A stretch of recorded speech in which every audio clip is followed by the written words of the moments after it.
And we are back at it with part 2 of SojuTalk episode 108, where we discuss recent K-pop news and events, have a visit from Cousin Harold, and give you the state of the nation. Let's get it. All right, news and events from last week. There wasn't a ton of news again, you know. The COVID situation, we're still kind of in like the holiday season a little bit. Things haven't really been picking up yet, but we still got some interesting things to talk about. So the first segment is called The Most Prolific Idol Producers. So, whenever a musician participates in the writing of song composition, lyrics, or arrangement, the Korean Music Copyright Association, KOMCA, adds it to the records of the respective artist or whoever is doing the work. I recently found an online list of the top 100 most copyrighted idols, which was updated for this month, October 2020, and thought it would be a good topic for discussion. All right, so I think the way we should do this is we have this giant list, 100 artists. There's no way we're going to go through all of them, right? How about we break it up by gender, and we'll first do the top 20 most copyrighted male idols, and then we'll go into the female idols after that. All right. Okay. So in terms of male K-pop idols, the most copyrighted person is Ravi from VIX with 183 total songs he's worked on. Second place, G-Dragon from Big Bang with 174. Third place, Psy, 170. Fourth place, RM of BTS with 162. Fifth place, Junhyung from Highlight with 156. Sixth place, Zico with 151. Seventh place, Jungkook from BAP, 127. Eighth place, Ju Honey from Monsta X, 118. Ninth place, Suga from BTS, 116. 10th place, Younghwa from CN Blue, 107. 11th place, Young K from Day 6, 106. 12th place, J-Hope, BTS, 105. 13th place, Ilhoon from BTOB, 102. Is it? No, it's B2B. B2B. I always get that wrong. Yeah. 14th place is Juno from 2PM with 101. 16th place, Uzi from 1796. Oh, that's 15th place. 16th place is IM from Monsta X with 91. 17th place is Mino from Winner with 89. 19th place is... I'm getting my places mixed up because it's off center now. 18th place would 18th place is 18th Minhyuk place. from B2B with 87.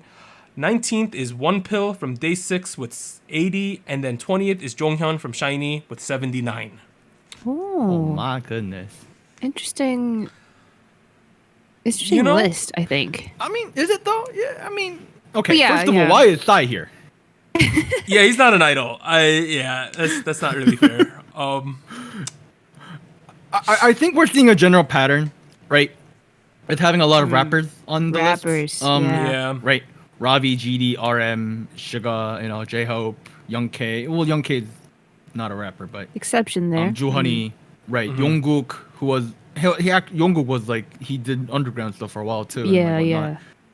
And then Junyoung obviously is also a rapper. So like when I think of rappers, right, like the whole idea of like rappers need to write their own lyrics. This is very evident. That's clearly played a role, I think.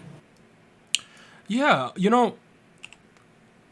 I was kind of surprised initially when I saw Ravi in first place because like I know VIX was pretty top tier back in the day, but like I never really put one and one together. Maybe it's just because I'm not a big VIX fan of like Ravi having worked on so many songs, right? But because 183 is a lot of songs to work on, I think. I mean, you gotta consider all the solo stuff he's done too, right? Because like he has 1, 2, 3, 4 mixtapes, a full-length studio album, and then 2 mini albums. So like you already have like a whole like 60, 70 tracks there at least, right? Like, yeah, it's crazy. I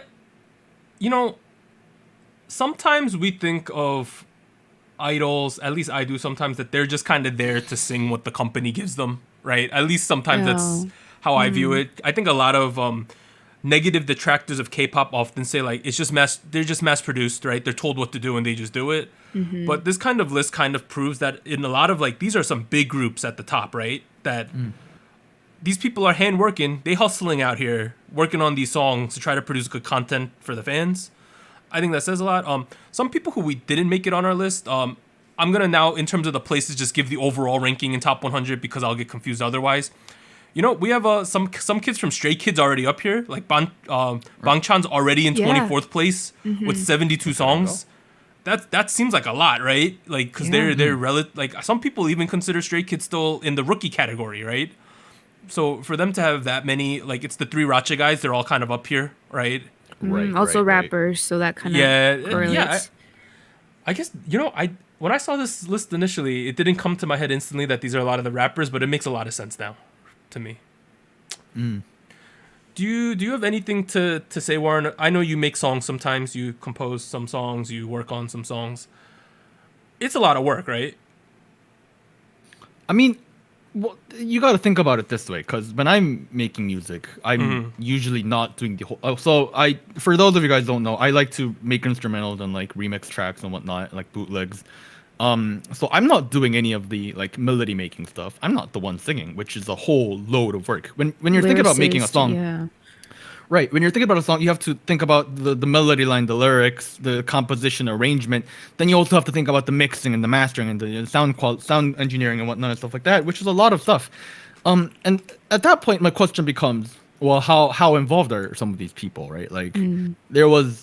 Back when G-Dragon was first getting into composition, a lot of the word around the court block was like Teddy writes mostly the whole thing, and then GD writes a couple words in the lyrics, and now he's on the credits.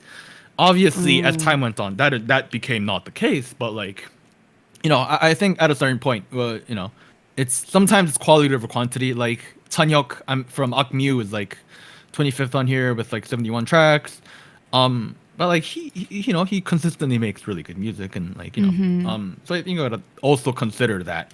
But then again, being involved this many times in the song making process, that's kind of wild. You're like, because you also got to think about like you're practicing dancing, you're actually performing, all of that, right? Doing radio, and then you come home and like, okay, well now I gotta work on the bass on this track. Oh my goodness, I want to go rest. I want to go sleep. Yeah, can't do that because I gotta work on the bass. Before we talk more, let me go through the female list, right? So first place by a massive 30-song margin is Medio from Brown Eyed Girls with 97. Hey. Second place is LE from EXID with 67. Third place is Boa with 66. Fourth place Moonbyul from Mamamoo, 65. Fifth place IU, 54. Sixth place EXI from Uju Sonyo, Cosmic Girls with 53. Seventh place, Ihyori with 50. Eighth place, Yeon from Wonder Girls with 47. Ninth place, Sei from Evolve with 40. I lost my place again for 5th, 6th, 7th, 8th. Just read the rest of the list. 10th is Jaya, Brown Eyed Girls, 39. Yay. Also in 10th place is Soyeon from G-Idol with 39. Then that would be 12th place, Hyuna, 36. 13th place, Boa from Spica with 33. And then 14th place is Jimin from AOA with 31. I did not know that Moonbyul was involved in that many songs, to be honest. I didn't know either. Yeah. Like, I get that she's the rapper. She's a rapper too, right? The same trend is also here too. I know that Ellie not only produces songs for EXID, but she had produced songs for other groups as well. Oh. So that's why she's pretty high up here. She's also done stuff while in the underground too, with like Vasco and like Jiggy Fellas back in the day. So Medio 97. That's a lot of songs. Shout out to her. I don't think she like. I don't think a lot of newer K-pop fans realize how impactful Brown Eyed Girls was as a group as a whole. Especially like back when I was first getting into K-pop, I'm talking like 2008 to 2012 era. Brown Eyed Girls were top tier. Abracadabra popped off, and then they came out with Sixth Sense, and it was like everyone was like, Jesus, they're really good.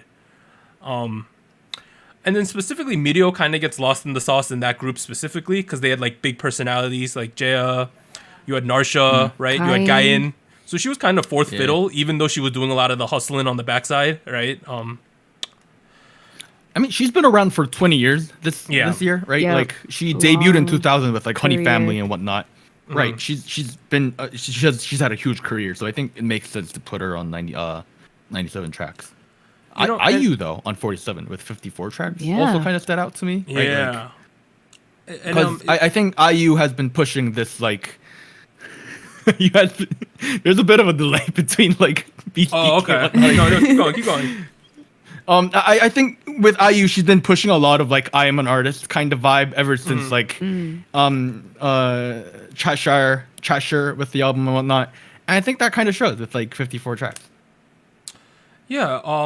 I also want to say the only two like what I would consider young idols on this list. I don't know if that's the right way to put it, but like newer artists are EXE and probably Soyeon, right? I know EXE's a few years Sunbae to Soyeon, obviously, but like EXE got a lot of 53's a lot, and then Soyeon's like she's like the premier young female producer in the game right now. I would say when people say who's out here making songs for their young groups, it's everyone instantly thinks Soyeon, right? And clearly she's doing well. 39 already.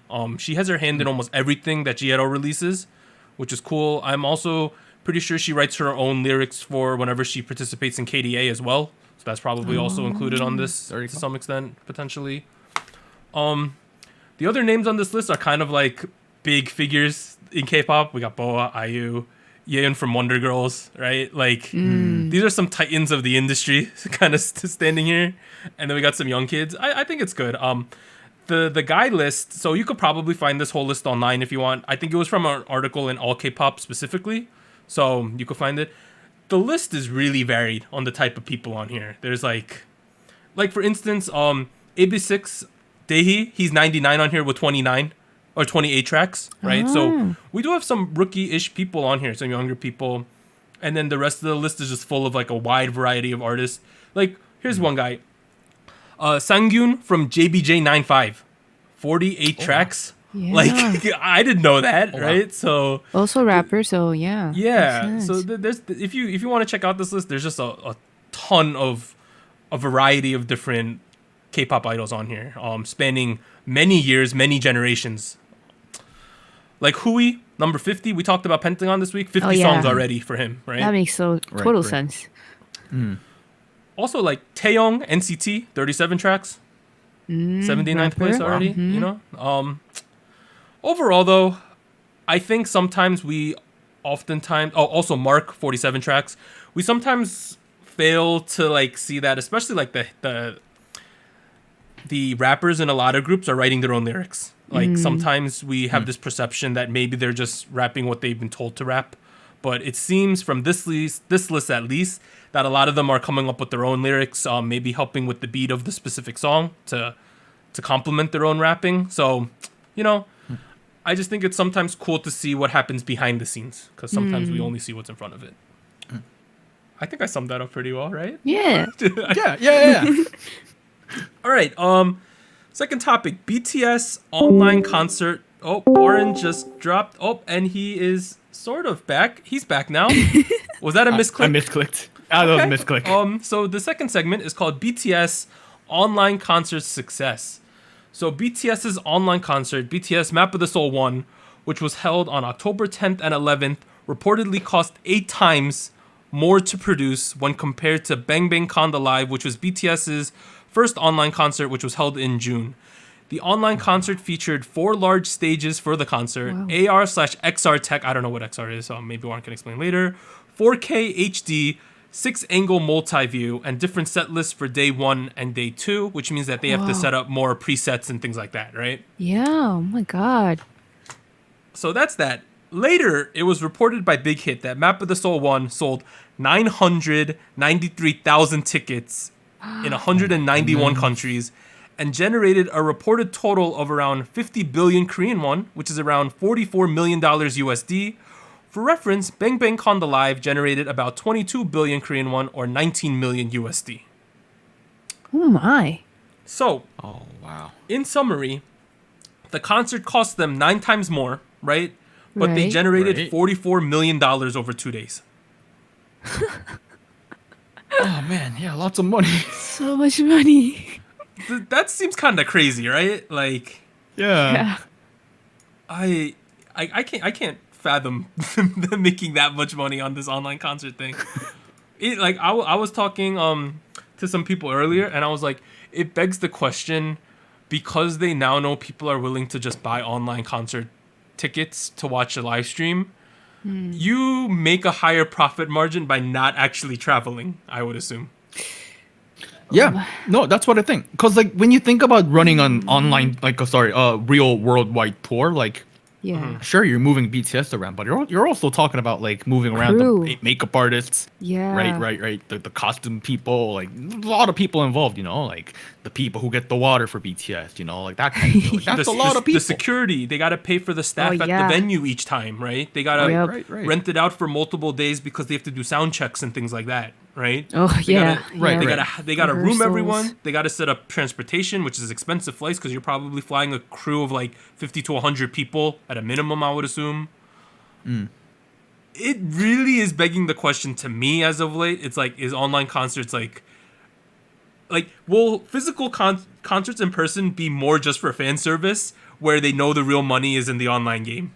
I don't know. Man. No, that's what I've been thinking for a while, right? Like, I remember I guessed it on another podcast and I said this basically, but I think this is the direction we're going in, right? Like, I think this is clearly, sure, it can't replace a real world concert experience. We can't. Yeah. The technology is not really there, This isn't Sword Art Online. But I think, what I'm thinking is like this is where we're headed in terms of direction. Like, because this is way more profitable. There's way less of an entry barrier to like actually go to one. Why not do more of these? Just like I can even see once the pandemic kind of subsides, hopefully eventually. They might even do it like, we're gonna do an online concert, but if you want to watch it with other people, go to this movie theater and we'll live stream it at the movie theater. Yeah. Oh. That's somewhere in the middle. They do that. I know, but like at the same time, it's like obviously you want to see your favorites in person, right? That's like the experience. It's the experience, right? But at the same time, it's like they definitely know their profit margins are probably higher doing it like this, and way higher. And at the end of the day, K-pop's a money-making game, so it's begging some questions. But personally, I hope they still tour in person because I was supposed to go to G Idol this year.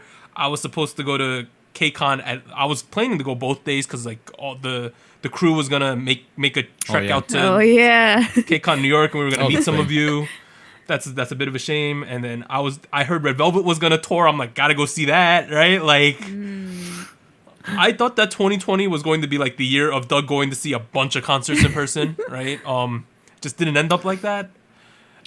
I honestly though have a hard time paying for these online concerts. Like, I don't know. Do you just feel like it doesn't encompass like the experience of the concert in real life, so you don't really want to?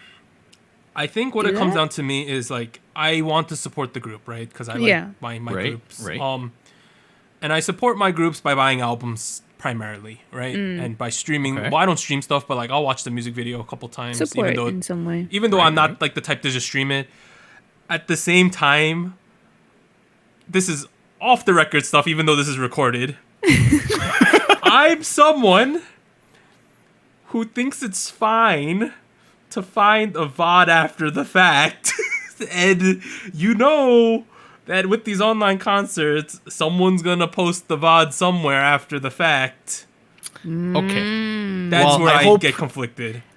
I hope you're watching through legal sources. Again, SojuTalk does not officially support piracy. Nope, we cough, don't. Cough. We do not. Nope. As a brand, we do not. No.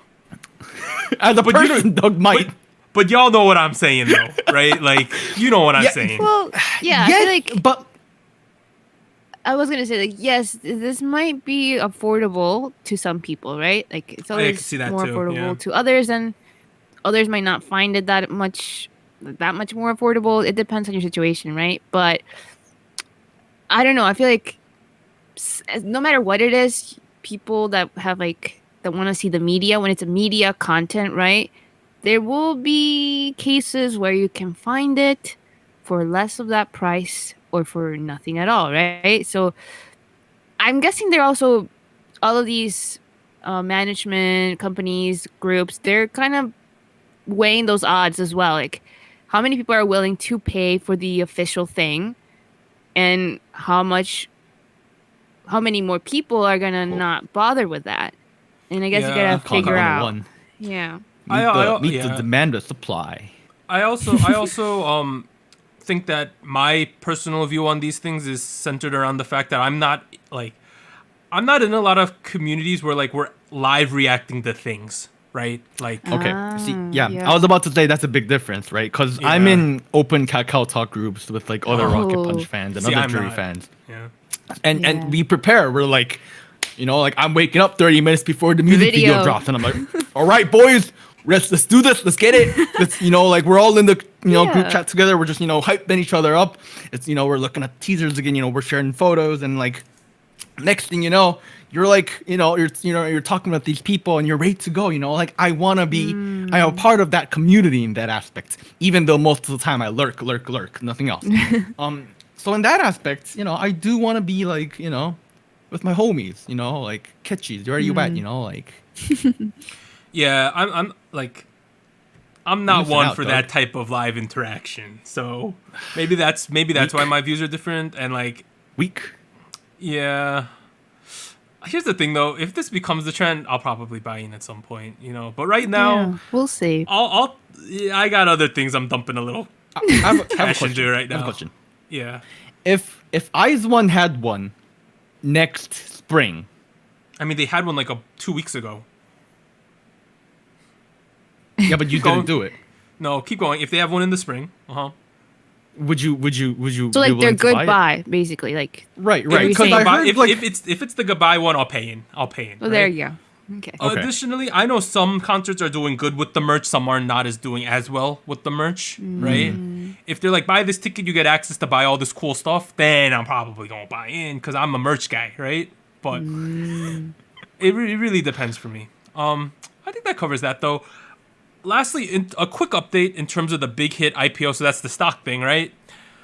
Yes. So last time when we had we dropped the episode, I think the day when it first got like potentially listed, right? So we said like, people dropped like a couple $1 trillion. Wrong. They dropped 57 trillion Korean won, which is around $50 billion. Was deposited by individuals who want to invest into big hit at 4 official brokers that they're going through, right? Oh my goodness. So by broker, I mean like Schwab, TD for Americans, that kind of thing, Robinhood, those type of platforms. The total value of the equity available, so that means all the shares that they're selling, is I'm saying only 962 billion Korean won, which is around $826 million at around only 135,000 Korean won, which is about $116 for Americans per share. So let's think about this. People wanted to invest $50 billion, right? Big Hit only has $826 million of shares. So essentially, the demand for the shares was 50-1, something like that. Oh my goodness. So I don't know how Korea does it in terms of waitlisting and things like that, but all I know is that about 50 times the amount of money came in that they could actually give out shares, right? Whoa. Another metric that I have seen being reported is called the competition rate, right? Which is the total amount of money people want to invest divided by the price of a single share, right? So that is the 57 trillion Korean won divided by the 135,000 Korean won, which is the price of one share, right? The competition rate for a big hit stock is 606.97-1. Oh In essence, this means that there is over 600 times the demand per share. Wow. So, and the main thing that I want people to understand is that, yes, $50 billion was the amount of money people wanted to invest, but Big Hit at most can only stand to gain the 962 billion won from the initial posting in terms of outside investment. Because you can't give out shares of equity you don't have, right? Yeah. Like, I'm sure BTS would love to give out $50 billion worth of shares. Anyone would, right? But they only have around 1 billion or 1 trillion. Yeah. Well, you know what I'm saying, right? Like, Right, they only have a certain amount of shares to give out. They can't give out unlimited amounts. That's nuts, though, right? So much money.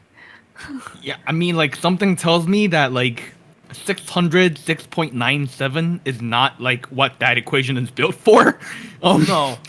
I think, if I read correctly, it was the second highest competition rate all time, right after Kakao, when it went public for the first time.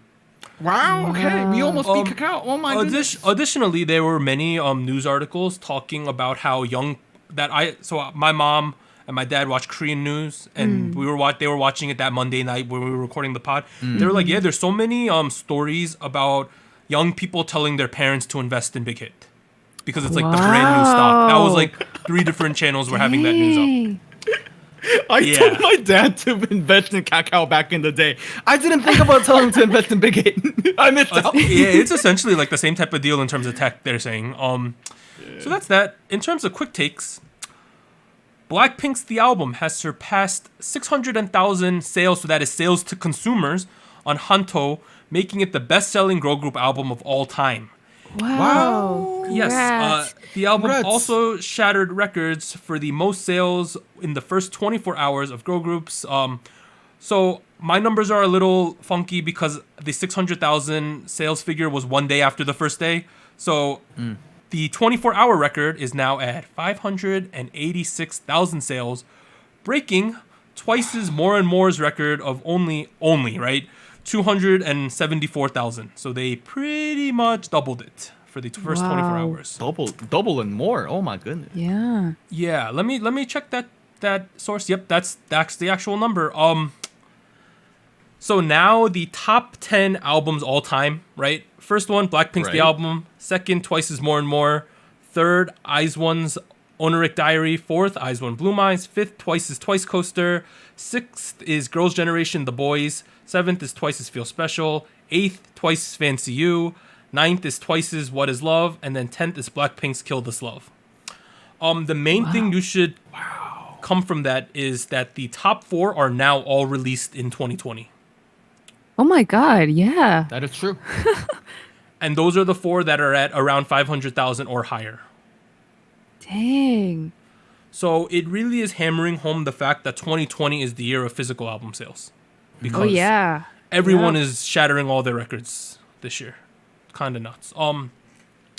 Additionally, Blackpink is set to appear on SBS's Running Man, which airs on Sundays, as a full group. So that's going to be cool. Nice. And then lastly, YG Entertainment deleted music video scenes depicting nurse outfits in the Blackpink Lovesick Girls music video. The agency shared an apology to nurses who felt troubled and thanked those in the medical field for their hard work and services during the pandemic. So I think that is a sort of controversial topic, so we're just going to avoid talking about it, honestly. Next, G-Friend will hold an online concert titled G-Friend Con on October 31st. I like that name. Next, you wrote GrandCon here. All right, I forgot the F, dude. It's okay. You know. Okay. The 2020 Asian Artist Awards, also known as AAA, will be held on November 25th, and the 2020 Mnet Asian Music Awards, also called MAMA, will take place on December 6th. We don't know how they're going to be doing them, but they are happening. Next, this one's kind of interesting. Hi-Up Entertainment's 6-member girl group, Hi-Up Girls, are confirmed to debut next month. So you're probably like, who the hell is Hi-Up Entertainment, right?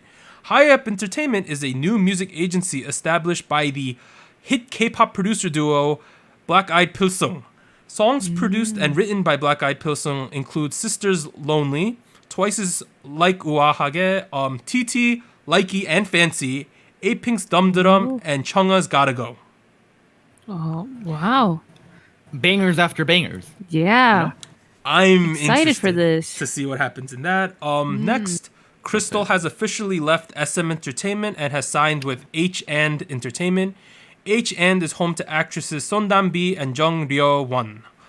Next, today on October 12th, Weekly officially opened a global fan community on Weverse. Everyone hitting up the Weverse these days. I guess that's where we're going. That's kind of a big deal, I think.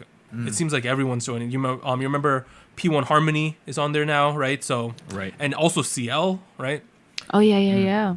Next, TXT have recorded 300,000 stock pre-orders for their comeback mini album Minisode 1 Blue Hour, which will drop on October 26th. And then while we were recording the pod, we had some breaking news. Oh wow, what happened? MLD Entertainment, home to Momoland, NHN Bugs, and Sony Music Korea will team up to debut a new boy group at the end of 2020. Okay. Oh. Wow.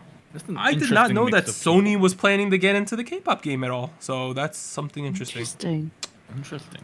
But we are now at comebacks and releases. There's a ton of us, ton of them. Warren, hit us with them. Oh man, long list today. Hope I don't mess it up. But we begin with October 13th. On Tuesday, we have Very Very and Weekly. October 14th on Wednesday, we have Weekly collaboration between Kim Woo-seok and Lee Eun-sang. October 15th on Thursday, we have Chen with a solo. October 16th on Friday, we have Akmu's Suhyun, as well as Super Junior's Yoke. October 19th on Monday, we have 17, NCT 2020, Luna, P1H Harmony, P1 Harmony, and B1A4. In other confirmed release news, we have Mamamoo with a pre-release on October 20th, Crush with a comeback on October 20th, Alexa with a comeback on October 21st, DKB or Takubi on October 26th, Hong Jin-young, interesting person on the list, November 2nd, Mamamoo on November 3rd, G-Friend on November 9th, Park Ji-hoon early November, Treasure December, and Hyomin the 2020. I skipped over Treasure, which is December of this year. Anita, you know they're getting a full album in December? Treasure? Yeah, it was announced today. My. Wow. They releasing tons of content. In terms of us for next week, we gonna make some sacrifices again, y'all. Yeah. All I know is that we will probably be covering Weekly, 17, NCT, and Luna at a bare minimum, and we might add one more song somewhere. Most likely, I would say Very Very. I would say is the most likely. But we're now at hot takes and fuego questions with Harold. I said it correctly this week, so I will go get cousin Harold, and he will give I think it is a fuego question this week. All right. Well, we got Harold this week again.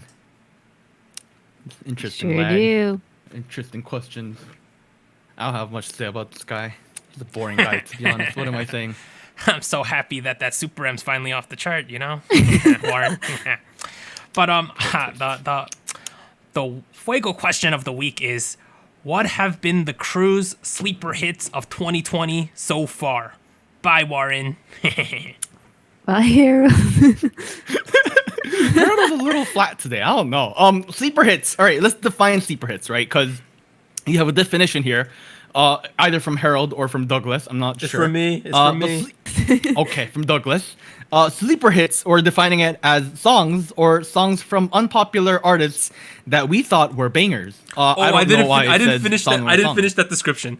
So what I meant to write was, so it's either songs from unpopular artists that we thought should have been bangers, right? Like blown up more. Underrated. Or it's songs from like big artists that people just didn't pay that much attention to, even though we thought were great. So either like a smaller group that the song isn't big because of their small size, or a big group releases a song that just like not that many people pay attention to or doesn't gain that much hype. So that's pretty much how we were defining it. All right, let's just go through some of these songs, right? The first one, there's a group that debuted this year in 2020, a guy group, right? Yes. It's not Ghost 9, it's not WE-I, it's not P1 Harmony that's going to debut, it's not Treasure, it's MCND. Yeah. And their song Ice Age. That is a catchy song. Wow. They also do this weird thing in the music video, not a weird thing, a cool thing, where they do like couple dancing parts. Yeah, they pair up. They do pairing in this song, which honestly isn't something we really seen, and they have confidence that is in bounds way above the amount of experience they have. They are so confident. So that was my first song that I thought was a sleeper hit of 2020. That means one of you should go. Go Warren. Oh, I thought you said Anita. Well, I think. Well, you talked about a rookie, but I'm going to talk about some group that is on the other hand of the spectrum completely, and that's Super M. Because I think 100 by Super M was a fine track that people just were like hating on for no reason. Yeah. 100. Not we go 100. Yeah, that one. Right. That one. 100, same thing. Who cares? So not I think one, it's though. a fine track. So you're saying 100, and Anita said not the more recent one that's called 1. You mean the first one called 100? Yeah. Okay. Yes. I am talking about 100, not okay, I agree 1. with that. Okay, yeah. 100 or 100 or 100 or peg. I don't know, whatever you want to say. I think it was a fine song. I think people looked over it a little bit because there was a little bit in the box, a little bit in the mold. But I think there was a lot that sold me on the track. I think it was, kind of a banger. I agree. It might have been because it's a pre-release that people just didn't latch onto it as much. Because we are in the age of multiple pre-releases now, it seems. Anita, what is one song that you thought was a sleeper hit of 2020 so far? So I think I mentioned this song in like my top 5 songs of the year so far. And I still feel like it didn't get as much recognition as I thought it would. Like I thought it would have been more of a break for this group, but I really enjoyed Girls in the Park's Bazooka. So I really love this song. I thought Bazooka. Yeah, I thought it was gonna be like more. I mean overall it got more momentum for them. I think in general, but I thought it would be more recognized by general audience. I guess people that are not specifically their fans yet. But I don't know. I think it's a good song, and I like where they were going with this. So I hope they come back with something along these lines. Our Discord is extremely positive on Bazooka. I don't know about the rest of K-pop though, but I know our Discord really likes Bazooka.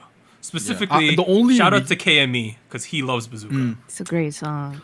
The only reason Bazooka was not on my list because I expected one of you guys to mention Bazooka. To be honest, I got you. Yeah, thank you. In that sort of vein, in one that I had on the list of like songs I liked, I'm still a proponent of April's La La Li La La, bro. Go listen to that song, I swear. But another one that we actually covered, that just no one cared about because it was like one of those MNH project songs, was that Bandit Cool song, where they had the interesting editing. Yeah. I remember. And all of us thought it was a really good song and a big departure from their normal, like, more Moombathon approach. Yeah. And the weird thing is, it was a one-off song because they did not touch that concept again with their next song. So I don't know about that one. What about you, Warren? You got another song for us? I mean, you mentioned April La La Li La La, so I have to mention Cosmic Girls Butterfly. Like that's the other end of the other side of the coin. I think I like it better than April's La La Li La La, but on a general direction wise, it's very similar. And I also thought it would sell really well. It didn't sell that really well. That one did not do as well as You Wish. As You Wish seemed to be the banger, right? I like Butterfly though. Yeah. I wonder what happened. Maybe people are just deaf. I don't know. Anita, you got another one for us? I do. This one, I don't know if you guys will remember this, but this came out like earlier this year. I want to say January. And it's very, very laid back. That was on my... that was on my list initially. Oh, was it? Oh, yeah. I really like the song because I think they were solidifying like this shift in like the darker concept, like not as youthful and bright as their debut. But for me, I thought this was, I don't know, this kind of had like a theme of also carrying like a scary vibe, like a mysterious vibe. Laid back. A little bit, yeah. I liked it. I kind of wanted to couple this with a B-side that they promoted at the same time with Layback called Photo. And this song was featured in Road to Kingdom. And I'm really glad they did because I really liked that song when it was promoted back then. And I felt like, I wish it could have also been a title track in my opinion. So I like that they brought it back for Road to Kingdom. Unfortunately, I don't think it gave them like that huge of momentum when it was released in January, but bringing it back in Road to Kingdom kind of made it more relevant. I don't know. It reminded me that song was so good, so I wish more people would listen to it. I got another one that's from Road to Kingdom, Anita, but this was one of the ones from the last episode, where they had to pretty much release new songs. On and Off's New World. I really like that song. It's Anita. It's like da da da da da da da higher. That one, you know exactly which one, right? Yeah, I remember. I remember the song. Yeah, they have like a half music video for this one. It's kind of them on a rooftop doing some choreography. It is not a true one. I got one more in terms of just sleeper hits. This is a pair of hits. There's a new group called Lucy. Yes. A lot of people aren't on the Lucy game yet. Our Discord kind of is, specifically our Madne, so it's our Magne Mod Wolf. There's this group called Lucy. It's a 4-member band, right? Yeah. It's not a traditional K-pop group. They have 2 songs, I think, so far. One's Flowering, one's Jogging. Both of them are crazy good. Jogging's the one I like more. Warren, here's something for you.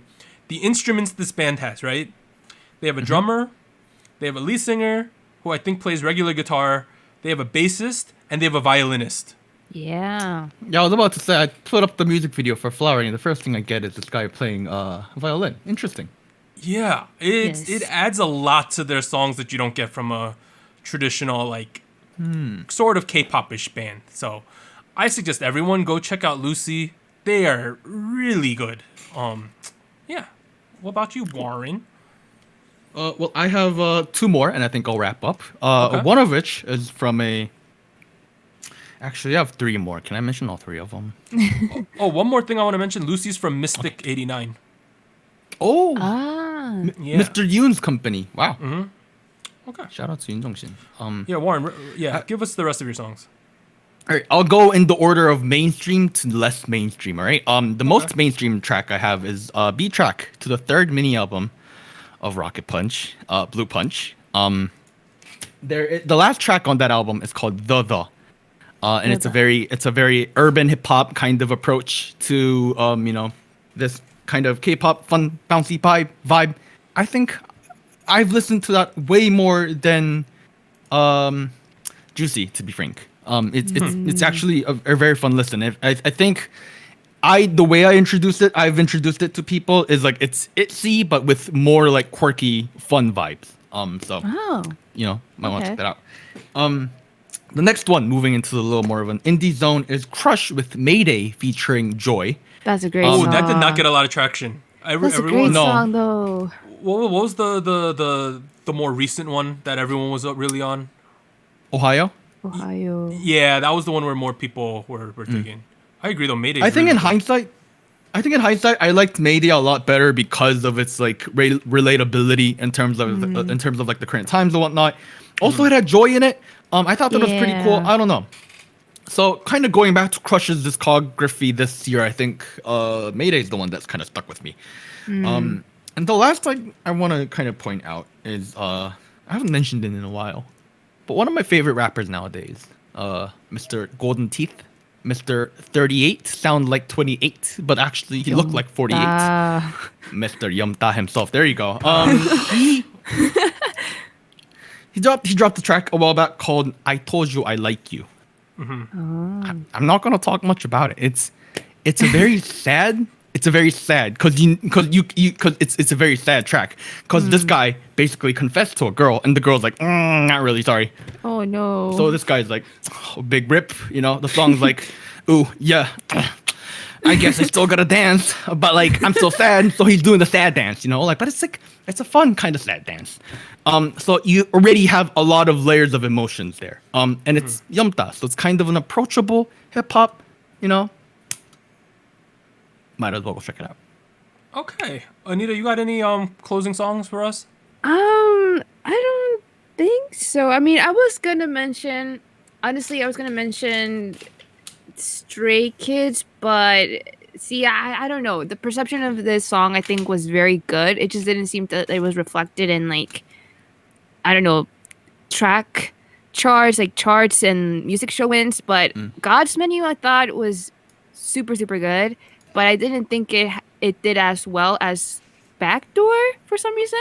Which really? Between the two, I prefer God's Menu. Anita, I think your perception's a little wrong because I think God's Menu is the hype train. Is it? Still. Okay, I feel like that's what I felt. I feel like, I felt like they did really well. But when it came to numbers, for some reason, I thought Backdoor did better as far as like music show wins.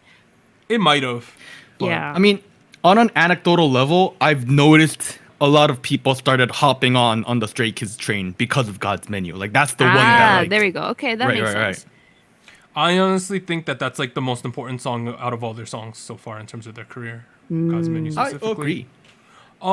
The songs I want to wrap up with, I got 2. I got a B-side. That's rare. Oh my goodness. Dreamcatcher's Black or White. I think that is an amazing song. And that song. That's like honestly like I think my favorite song of the year so far. It might be. Additionally, I wanted to also mention I forgot to put them on the list, but the G-Friend B-sides from their last album. There's one called Tarot Cards. That's how we say them. And then Tarot Cards, yeah. Yeah, and then what was the other one? There's something. Oh, I'm gonna. Into the wind, into the storm. Storm something. Yeah. Into the storm. Eye of the storm. Eye of the storm. Eye of the storm. That's it. Eye of the storm. Those are two like anime songs that they have. That's cool. And the final one, I know people know this song because of the show, but IU's version of Into the Island is so good. And no one really listens to that, I think, because everyone just listens to the contestant version, right? So I get it though, but please listen to IU's version of Into the Island. But I think that sums up everything. I want everyone in the comment section on YouTube or in our SojuTalk Discord in the SojuTalk Talk channel to let us know what you think your sleeper hits are for 2020 so far. All right, let's move on to State of the Nation. I don't have much this week. One thing I noticed in terms of Show Me the Money is that Stray Kids Changbin is partaking in the show. Yes. Yeah. So that's something. The other thing is, the reason why I don't have that much this week is I am helplessly addicted to a video game right now. Are you playing it? I just wanted to mention there's a game called Genshin Impact that came out. Oh my goodness. Oh. It's really fun.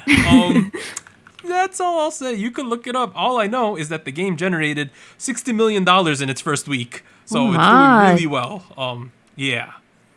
If you enjoy games with anime characters in it, dude, this is the game for you. It's got beautiful scenery, you know? It's basically anime Breath of the Wild. But it's gacha, which means there's a lot of like rolling and microtransactions potentially. But it's free. It's free though, so you could play it for free if you want. But a lot of people are dumping tons of money into it. Not me though. It's also the same producers behind Honkai Impact. If you guys have played that game, I have not played it because I know that I will start spending too much time in it. So I kind of want to stay away for that reason. But you know. Yeah, that's pretty much been consuming a lot of my time, to be honest. Well, I mean, let's go back to Changbin a little bit. Yeah. Oh, yeah, Changbin. Yeah, let's talk about Show Changbin. Me the Money. Because he's on Show Me the Money season 9. That's going to get me to watch at least the first 2 episodes until he shows up. I'll be honest with you. Like I would normally probably not watch this or watch like it sped up or something, right? Highlights or just only. watch the clips on YouTube. Yeah. But my boy Changbin's gonna be on this. I know I'm not the biggest Changbin fan. Specifically, I sometimes am not a huge fan of his delivery. I know a lot of people like it though. I get it. But because he's on the show and because I'm now a Stray Kids fan, I will be checking out the show at a minimum. Wow. Loyal fan over here. I mean, I think it's been a while since we've had an idol make a big impact on the show. Or have any appearance for that matter. Because I think season 4 or 5 was like around the last time when we had a lot of notable appearances. I think Mino won season 4. Mino winner. Ju Honey was on it that season too, I believe. Right, Ju Honey was on it for a couple seasons as well. As well as Woo Tae-eun, Zico's older brother, was on it for a couple seasons as well. Vernon was on it for a while. I think for 1 season, I forget. You know, it's been a while. But you can tell it's been a while since you had an idol on the indie thing. So it's gonna be interesting. Have the antes been upped? I don't know. I do know that Changbin, between his generation of rappers, is very talented. He's got a lot going for him. So I'm kind of excited to see what he brings to the show. I'm excited to bring how he fares in this room full of other rappers. You know, he is a big rapper in Stray Kids. So kind of interested to see where that goes. Now, I know that last week I spoke for way too long, and Doug looked like he was about to kind of melt away in his chair. So I'll make it brief. It's okay. No, I'm your friend. I might roll my eyes here and not look excited, but you should be able to talk about your interests. We're all friends here. Because we're friends. Oh, okay. Well, now in that case, I'll be talking about Show Me the Money I didn't for mean, though, that you could just longer. ramble on, though. I didn't mean that. I was just saying I supported your actions last week. I don't know if I'll support them this week. Okay. I will make it somewhat brief. Okay, that's fine. Because I wanted to wrap up my producer overview before we start the season next week. Yeah. That makes sense, yeah. Yeah, we have. I'm gonna go over the two remaining producer teams, and that is the first one is Zion T and Geary Boy. Zion T has been a very influential R&B artist in the scene for quite a while. He's a part of Black Label with YG. Yangwa Daegyo, one of his most famous and successful songs of his entire career and Korean R&B scene of the 2010s to begin with. He is quite capable of doing a lot of things. He sounded like T-Pain 10 years ago. Now he sounds like Zion T. So like his spectrum is quite wide. And so I'm really excited to see what he brings. Geary Boy, on the other hand, has been kind of going through an emo phase recently. He's very emotional, very sad. If you listen to the recent EP he dropped, I think it was called Like a Movie, 4 tracks. They're very full, like it's got haze in it, it's got like acoustic jazz guitars, it's got like a little bit of bossa nova, so he brings in that kind of emotion, but he's also capable of doing a lot of pop heavy, influences where to the point where I listened to Ice Age by MC and I was like, is this a Geary Boy production?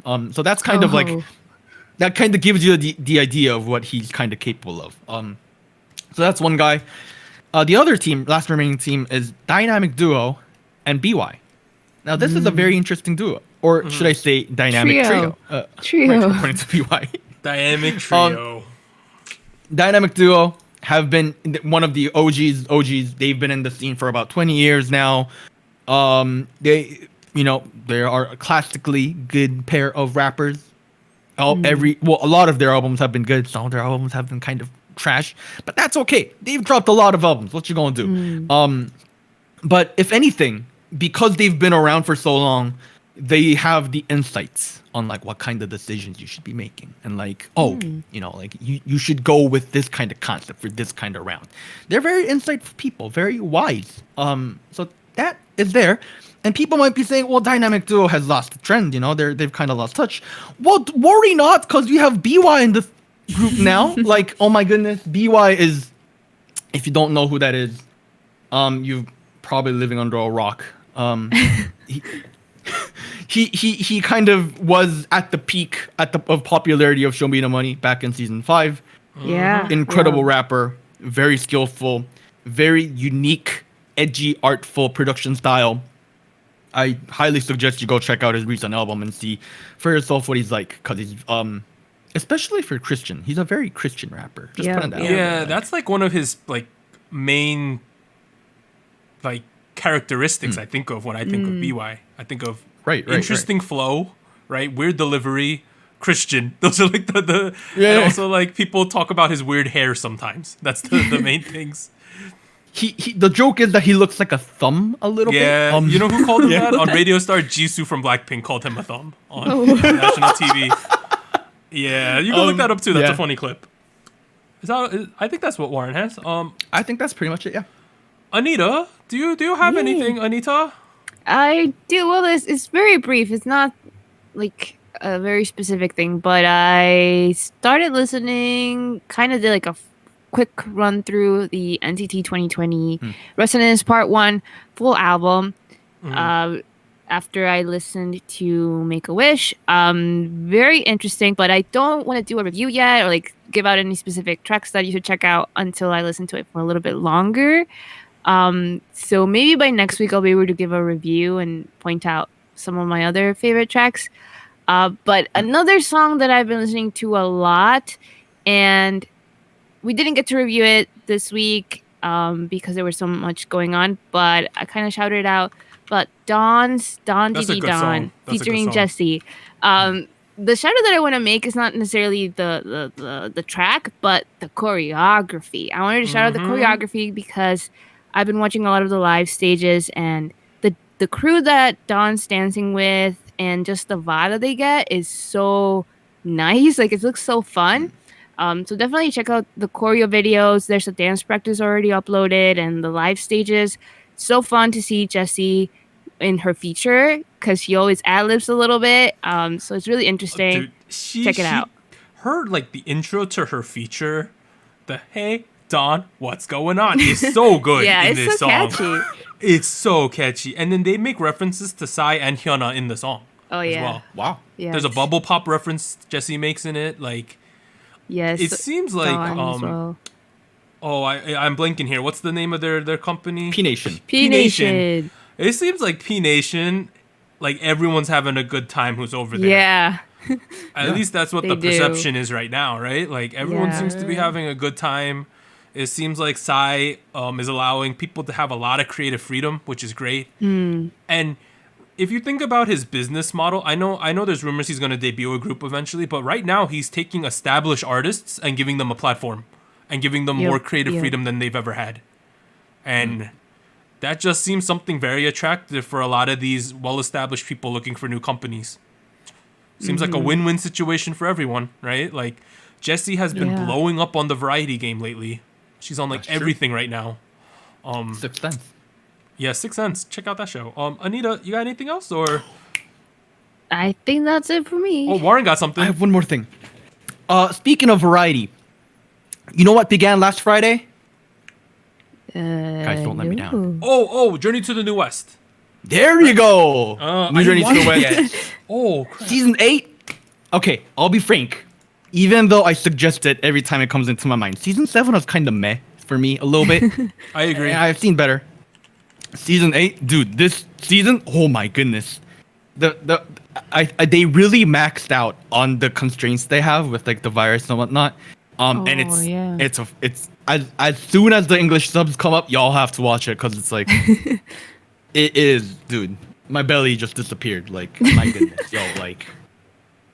That funny? I really want to watch it now. I need to wait. Way better than Season 6. Way better than Season 7. I hope people are subbing it. It'll eventually get subbed because it's a big show. I'm sure it will. Overall, though, I think that's it for this week. We covered a lot of songs this week. Didn't have that much news, but I thought that our question this week was kind of interesting. If you guys have any hot takes or questions, we're always looking for them. We use a lot of the ones that some people on the Discord specifically have been giving us lately. But, we always have room for more because, honestly, like, I sometimes get, like, writer's block or script block and can't think of things, and it's a struggle sometimes.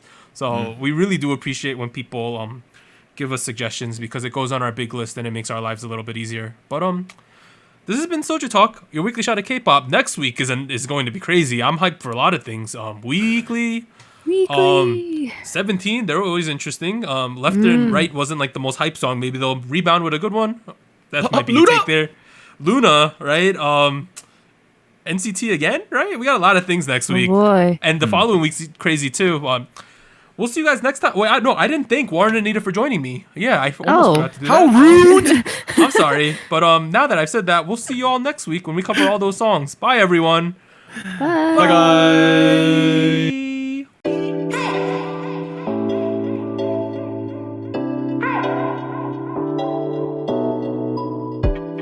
Special shoutouts to our Fiesta patrons: Based, Mina, Jenai, Goku Mama, Jacob, Nalfiar, NJ Park, Nam Wilson, Tier.